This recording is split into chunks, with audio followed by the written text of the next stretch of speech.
I'm Kelly Natty of Rapid Trend News. High-stakes ceasefire negotiations between Hamas and Israel, mediated by the USA, Qatar, and Egypt, are currently underway in Doha. The talks, which began on Thursday, are taking place amidst regional tensions, the threat of an Iranian attack on Israel, and the dire humanitarian situation in Gaza, where the death toll since October 7th has reached over 40,000. The discussions involve key figures such as CIA Director Bill Burns, Mossad Chief David Barnea, Qatari Prime Minister Sheikh Mohammed bin Jassim Al Thani, and Egyptian intelligence head Abbas Kamel.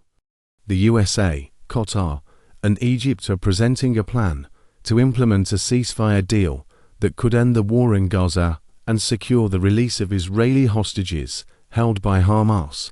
The plan, proposed by US President Joe Biden in May, involves a three-phase process including the withdrawal of Israeli forces, the exchange of hostages and prisoners, and the initiation of a major reconstruction plan for Gaza. However, unresolved differences have stalled progress, with key sticking points including the sequencing of the hostage-prisoner exchange, the number of Palestinian prisoners to be released, and the extent of Israeli troop withdrawal.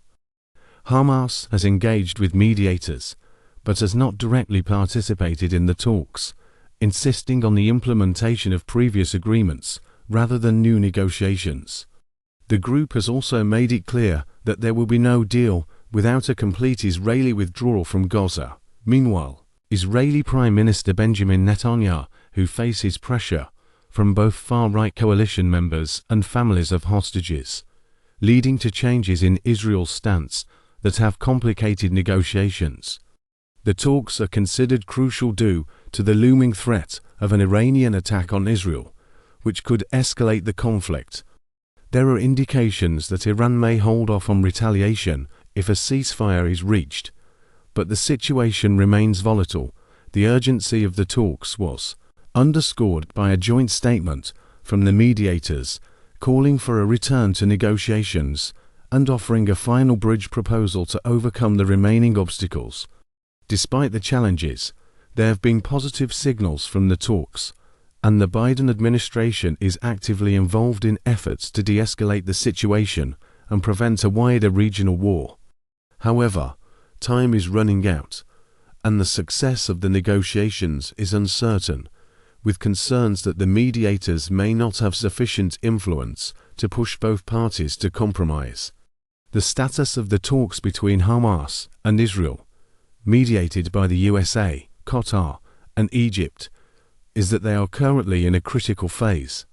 The discussions, which are high stakes and take place against the backdrop of regional tensions and the threat of an Iranian attack on Israel, are aimed at reviving stalled negotiations to reach a ceasefire agreement and secure the release of Israeli hostages held by Hamas. Don't miss out on the latest trending news. Subscribe now to get real-time updates delivered straight to your feed. Hit the bell icon to never miss a story. And if you enjoyed this update, give us a thumbs up. Your support helps us bring you more of the news that matters.